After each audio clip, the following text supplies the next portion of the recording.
Welcome, everybody, to our first episode of the Hurt to Healing podcast. I'm Anthony, he, him, his pronouns. I'm going to let you introduce yourself. Hi everyone, I'm Yola, she, her, hers pronouns. So, on this podcast, which we will be recording weekly, we're going to talk a lot about gender based violence and talk to other people and get their perspectives on gender based violence. So, the first thing we want to do is kind of define what that is. And I'm going to leave that to you, Yola. Gender-based violence refers to any harmful act that is perpetrated against an individual based on their gender or sex, or that disproportionately affects individuals based on their gender. Again, we want to emphasize that this type of violence does not only impact women; it's people of any gender. So it can also manifest in various forms, such as physical violence, sexual, psychological, or economic abuse, etc. And it's often rooted in power imbalances and inequalities between genders, or it can occur in both private and public spheres. So it can occur within relationships, families, communities, or even institutions. Some examples, and these are just a few of them, there's a massive amount of them, are domestic violence, sexual assault, harassment, human trafficking, forced marriages, or harmful traditional practices like female genital mutilation.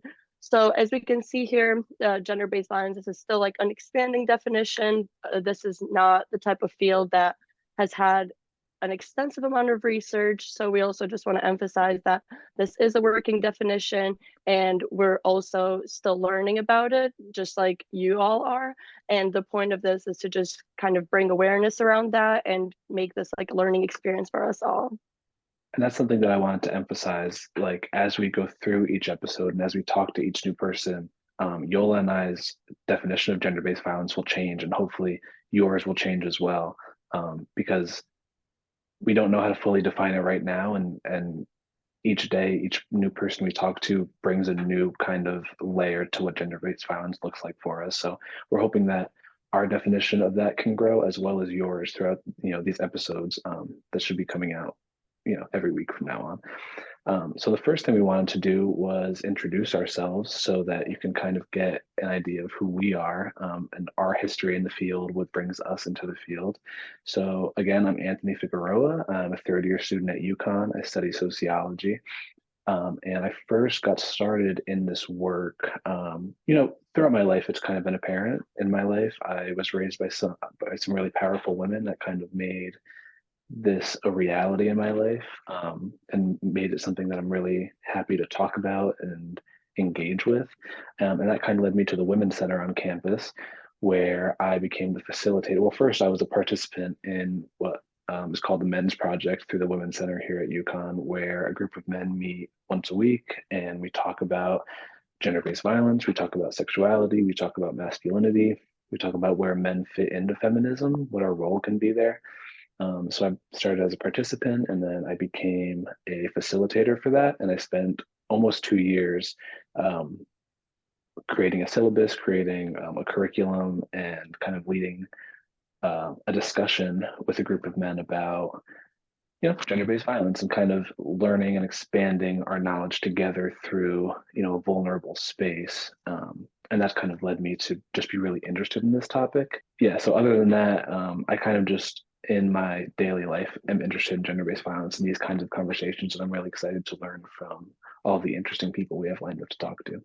So I'm going to hand it off to Yola now.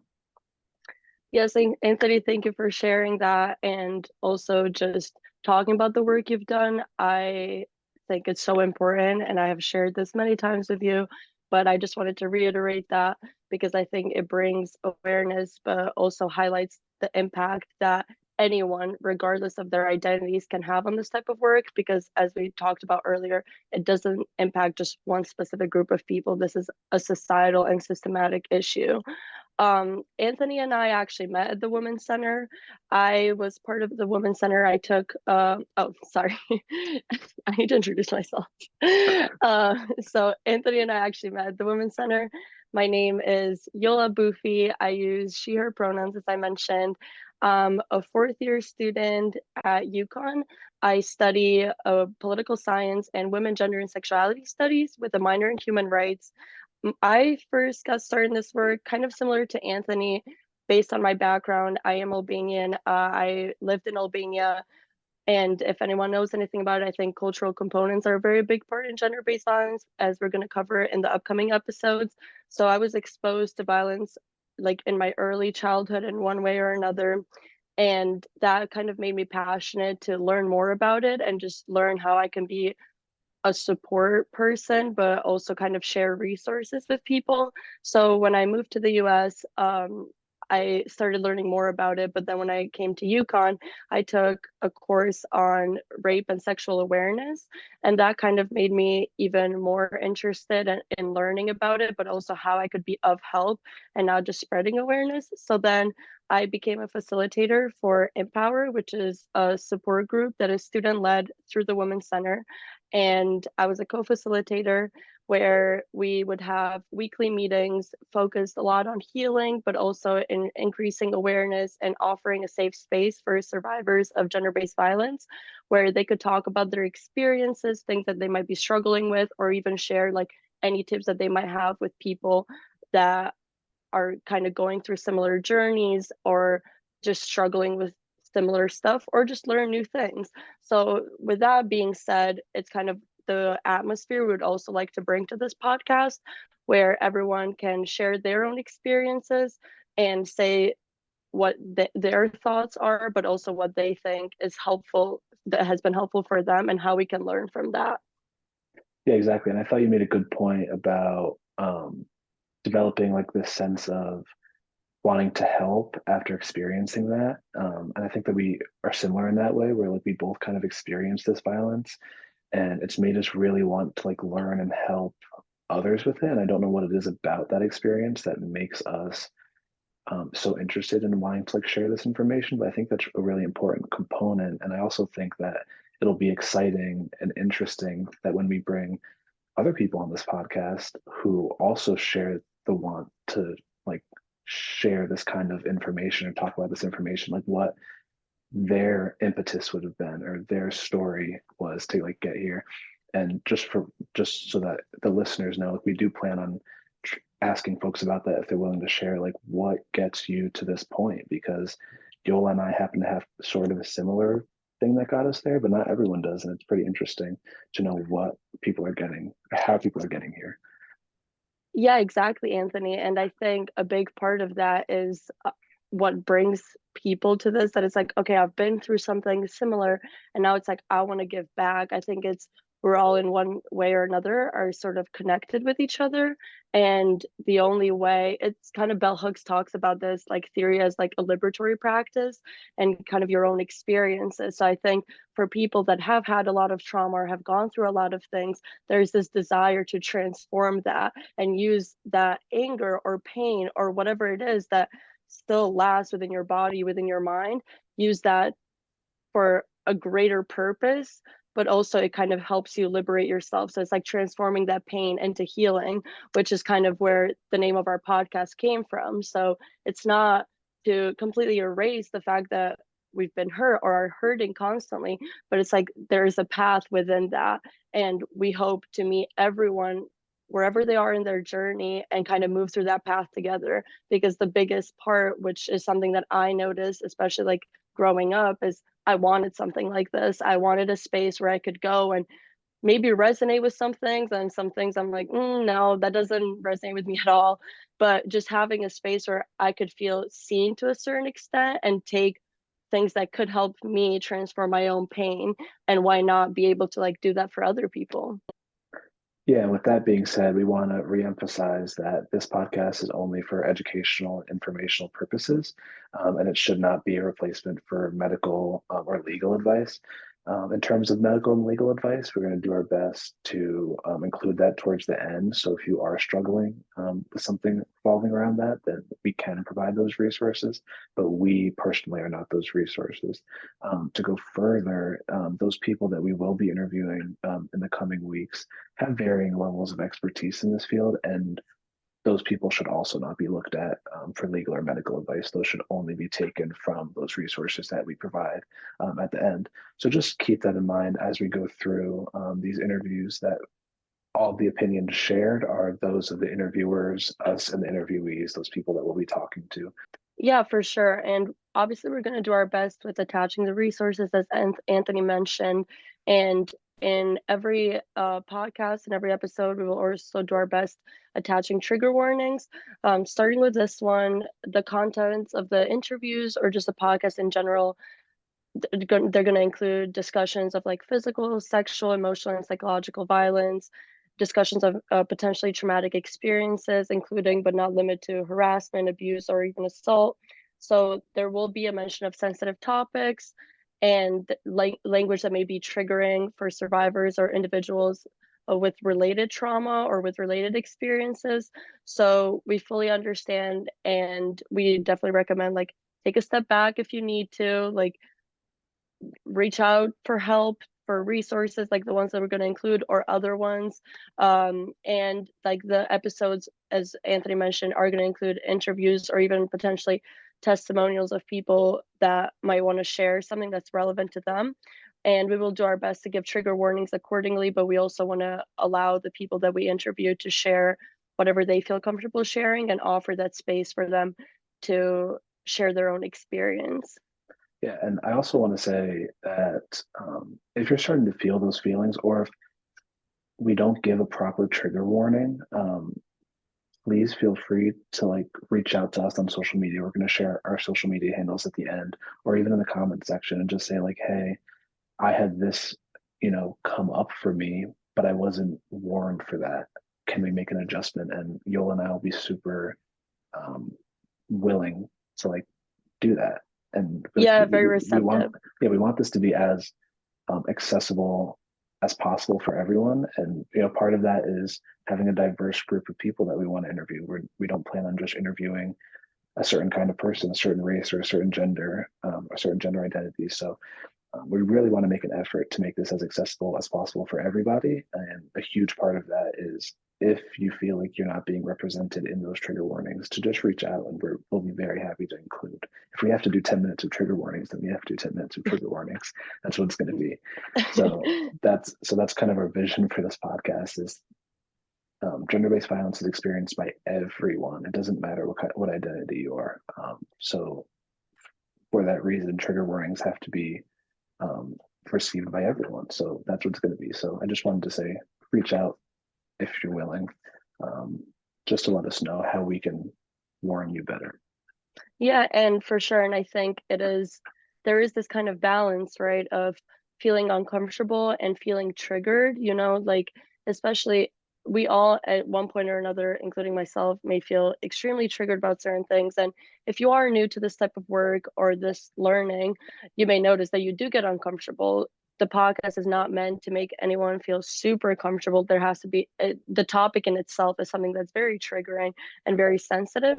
So it may feel like your hands are getting sweaty or you're like confused, or I don't know, your body just starts to get these tingling feelings, like any sort of trauma response that maybe it's new to you, or like disbelief as you learn about these new topics. And it's okay to get uncomfortable from time to time, especially with like learning or unlearning challenging norms or beliefs that you might have already had. And you can sit in that discomfort and learn valuable feelings, but you also have to kind of take the time if that discomfort then moves on to a trigger. I think it's very safe and important to draw that line and boundary for yourself where, okay, I need to step away for a second. I can't keep listening to this. Those are all feelings that are okay to have. So we want to emphasize this because our bodies, especially if you have been impacted by this sort of trauma in one way or another, our bodies can get triggered when they remember, and our mind can just be sending signals that are just trying to keep us safe. So be compassionate with yourself, show yourself some of that grace that you would show your friend or your family member or someone else that comes up to you. And I know that that's so much easier said than done, but that's why I want to emphasize that now, because it's just your body's way of trying to protect you and trying to avoid living in this like active danger, even if you're not actually like in that situation again. So that's very normal, and it's okay to take time and practice to kind of regroup in yourself and just be able to tap into those feelings and safety and stability again. Yeah, so I wanted to ask you, Yola, and hopefully, I can learn from this and some of the listeners can learn, but when you feel those triggers or even just the discomfort, and they're obviously different things, but Sometimes your body can feel the same. I know that I feel when I get triggered, I feel it in my stomach and I feel it in my face. So I was curious, what are the steps you take personally through your journey to kind of combat those feelings or deal with those feelings of trigger? Yeah, actually, thank you, Anthony, for asking that actually. And I think that's something that has always been changing for me. And this was kind of hard because I had this idea that, once I figure out something that works for me, I'm just going to keep doing that. So for a really long time, it was okay, yoga was really good. Like that kind of like bodily movement helped me channel energy in one way or another. But then I kind of have something similar that I'll feel it in my stomach sometimes. So if I'm like nauseous, I don't want to do yoga. I'm barely able to breathe. So then breath work has been kind of like very important, or sometimes even just going for a walk. And these sound like super general. And even when I was getting help for those, like, or when people were suggesting those to me, I was like, I don't know. I don't think that's going to work for me. But just the act of getting myself like out of that space, environments are a very big trigger for me. So then being able to just remove myself from the space, regardless of what that is, and it might not even be personal to someone. They might not have even tried to make me feel uncomfortable. I don't think people usually try to make others feel uncomfortable, but just removing myself from the space and having people like including you yourself, like when there's been times where you've been like, okay, what do you need right now? Do you need a sec? Like walk. Like should you go here? Do you want to go there? Like having the ability to take that space and just remove myself from the situation gives me a second to just rewire my nervous system and be like, okay, I am safe right now. And sometimes it literally takes me talking to myself and saying that okay, you are not in the situation anymore. You are safe. You were not able to at some point give yourself the support that you needed. However, like the situation is hard. You are capable of doing hard things. And if you're not capable, there's no law, there's nothing that tells you you have to stay there. And I can't Yeah. emphasize that enough because, especially in our society, I think it can be very difficult to remember that. And it came up for me like a big part of what got me into this work is during the summer, I was doing research on gender based violence and I was interviewing officials in Albania that work with survivors of gender based violence and kind of asking them about their triggers and how they think our institutions can better be allocated to be survivor centric. And this was specific to just Albania as a developing country. And I didn't think that I would be triggered whatsoever, which was kind of silly of me to think that. But I think, especially once you start getting better at taking care of yourself, you do want to believe that, oh, it's never going to happen again. Now that I know how to handle this, like triggers gone. And that's just not the case. Yeah. Even now, even sometimes during this podcast, I'm aware that I'm going to also feel those ways. Yeah. So I think it's been very important for me to take the time, remove myself for a second, and then if I feel comfortable sharing with people that I trust that, hey, this is how I was feeling, and just kind of describing and being able to identify the emotions or where I'm feeling them, which I think you also did, which I Mhm. think there's a certain power that comes to that, being able to identify it and then be very specific in the type of support you want to offer yourself. Yeah, I was actually going to say the biggest and most important thing when dealing with triggers has been like, and it sounds simple, but identifying them. Like for so long, I think, and I think part of this is being socialized as a man or maybe specifics of my upbringing. I don't know. But a lot of the times it kind of like when I felt triggered, I didn't know that it was triggering. I kind of just um, felt like I needed to push it away. And it was like, okay, this is nothing. Like, this is nothing. So the first biggest step was like identifying, oh, wait, like I'm not, you know, what's the word, like invincible to triggers. Like they're going to hit me just like they hit Mm-hmm. other people. And that was the biggest thing. And I started off when like feeling triggers, I was very avoidant. Like I play video games, I listen to music. I listen to music so loud that I can't hear myself think because then they can get away from it. Like, Yeah. and that's how I started. And then someone very important to me came to me with a journal and gave it to me and was like, "This has really helped me in the past. Hopefully, it can help you." And that was kind of the start of like my self-care when it came to being triggered. Like it Mm-hmm. wasn't avoidant anymore. It was more like I should face this, I can face this. And journaling was a huge part of it for me. And like I've I'm not trying to toot my own horn, but I know a couple of other people that have started journaling. after I've talked to them. And the biggest thing I can say is like find a journal and a pen that you love writing with. Like I love my pen. I don't let anyone else write with my pen. It's my favorite pen. So that's been very helpful. And then also like getting outside is so hard sometimes. It is so Mhm. hard. But it really does help. Like the sun, there's some study that tells you that sun helps. And I believe it because like it really does help. And I want to add something onto walking that I've been doing actually in the past week. I've I've felt triggered once or twice this week, and what I've been doing is going on a walk and leaving my phone home. Um, Mm. and what I'll do is I will literally say everything that comes to mind, every thought that comes to my brain. I actually talk out loud, and it's like I Yes. I I, I like have to like I get quiet when I'm around other people, so I try and walk in places that there aren't people because I don't want to be that person. But yeah, I've been just saying things out loud and like dissecting these thoughts that I have. Like a lot of times when I feel triggered, I blame it on myself. And Mm. like when you hear yourself say that out loud, like this is my fault, you can kind of look at it and say, okay, actually no, it's not, and you can kind of identify what the things are that are contributing to this.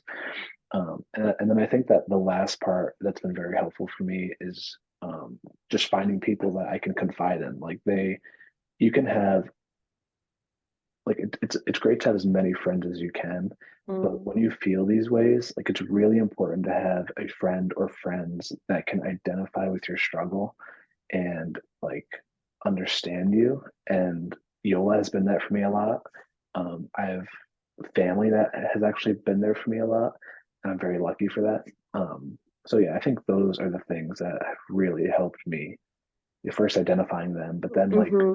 keeping it a learning process. Like I just found out recently that taking a walk without a phone and speaking out loud to Speaking. myself works. So Yeah, that's like being actually open. that's actually funny that you mentioned that because the other day I think this is something that can probably be relatable to a lot of people that maybe have gone through trauma, but I shared that experience that I kind of blame myself and it's like I'm annoyed that I'm feeling that way and then you get into this loop of like this anxiety loop of like being upset with yourself for feeling but then knowing that it's okay to feel it but then but I just don't want to feel it anymore and just like this constant cycle and that's something that, like my therapist also said to me she was like you need to like say it out loud and I was like I don't know because I tend to get quiet sometimes when I'm upset too like I kind of shut down and that's something that I've been trying for the past week not on the walk but maybe I should try that It works. but um just being able to kind of detach myself from if I'm feeling like oh I suck and it's so annoying that I'm feeling like this and I hate this and I feel like I'm just worthless for this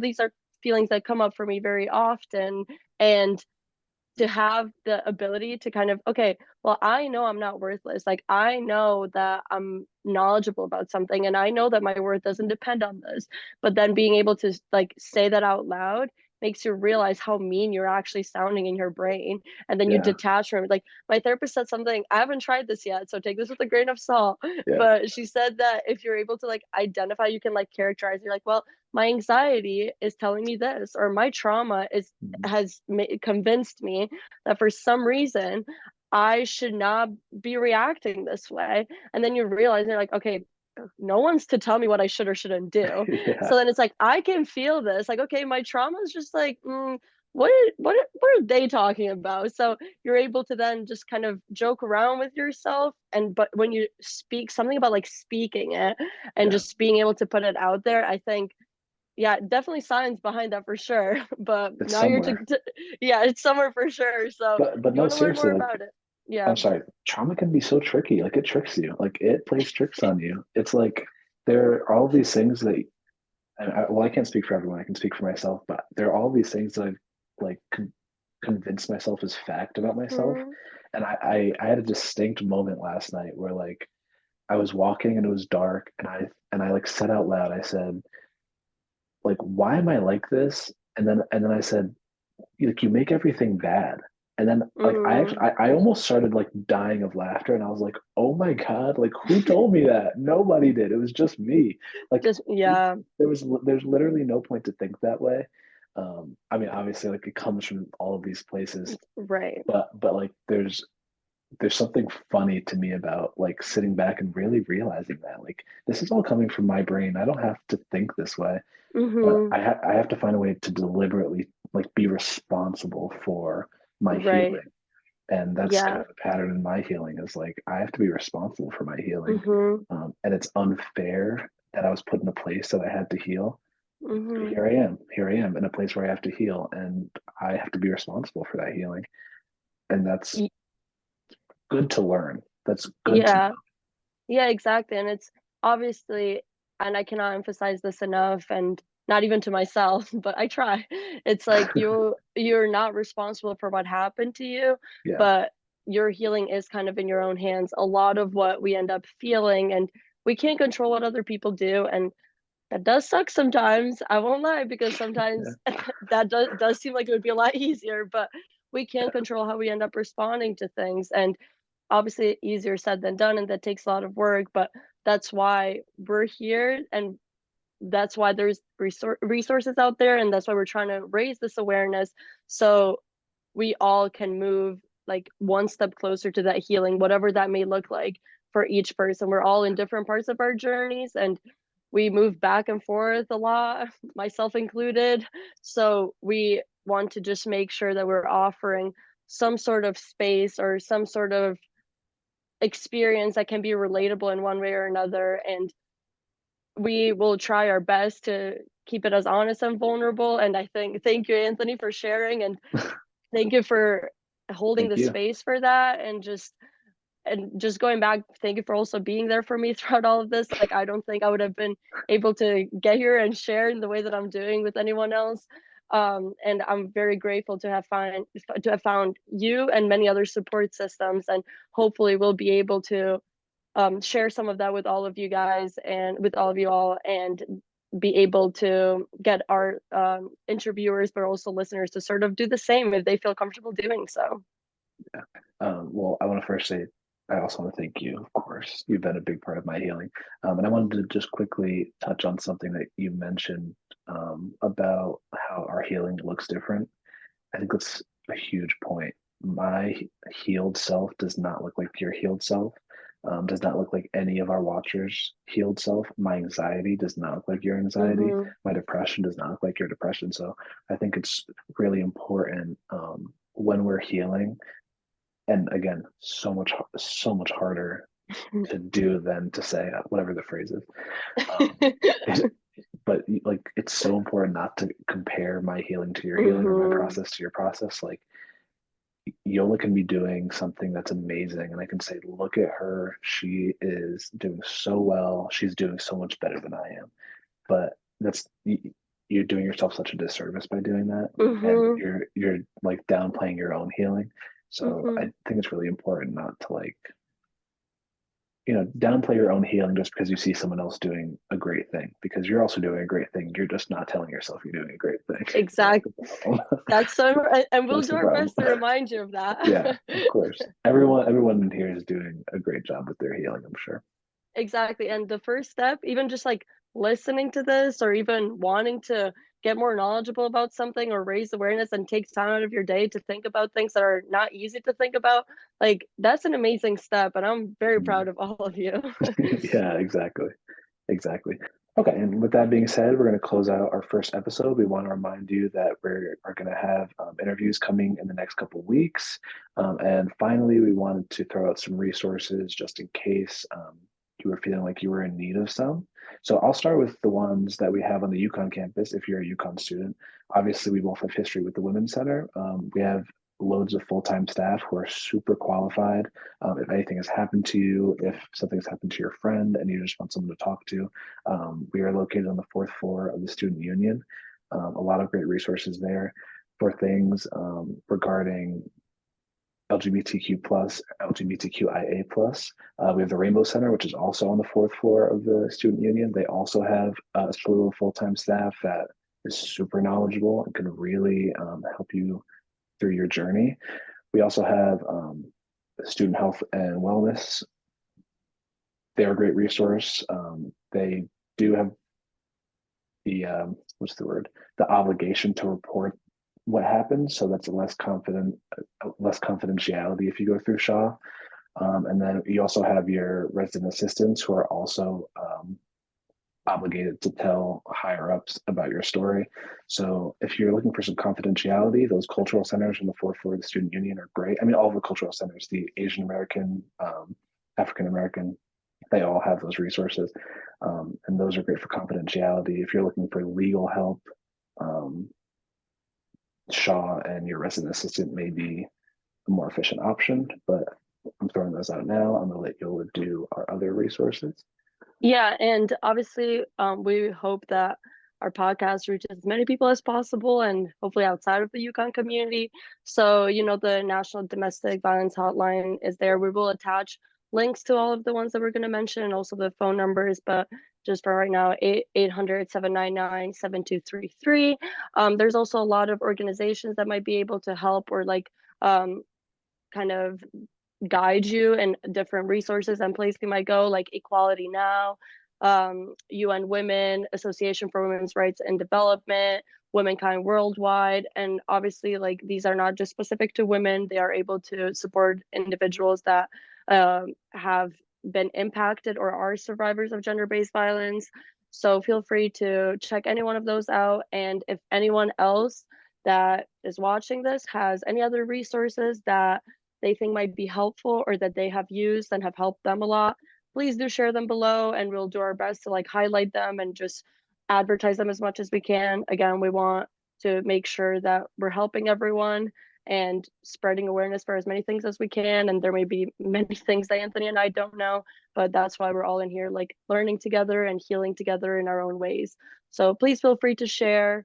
Feel free to ask any questions. We'll do our best guiding you throughout the process or sending you to the appropriate resources. I also want to add one more thing about the gender-based violence resources, those websites. If you're in a position where you're not comfortable talking on the phone because someone may hear you, obviously those places have websites. And further, if you're not comfortable being on that website with someone else in the home, they all have links on them. They're like quick links that you can press on. And if someone is coming behind you, it'll take you to some random browser. So that's something that I learned recently that I thought was an amazing tool. It's a sad reality, but if that's of serious concern to you, most of those websites have those quick links. They'll just take you to another website, so it doesn't look like you're looking for help. So I just want to throw that out there in case that's a worry for anyone.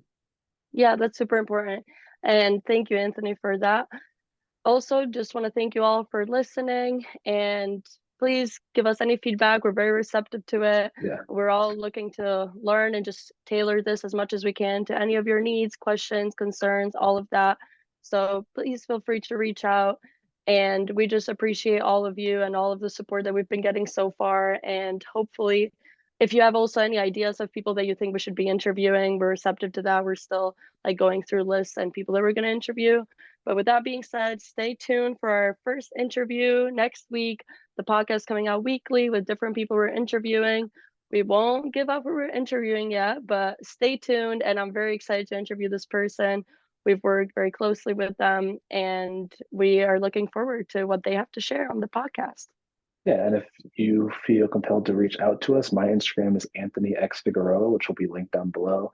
Our podcast Instagram is Hurt to Healing Pod on Instagram, and I'm gonna let Yola give her ats out. Yeah, mine is Yola Boofy. It will be spelled because I think, yeah, we'll attach the links below. But yeah, our for sure our podcast Instagram 100%, but also our personal ones, feel free to reach out and we'll do our best to accommodate everyone. Yeah, thank you for listening.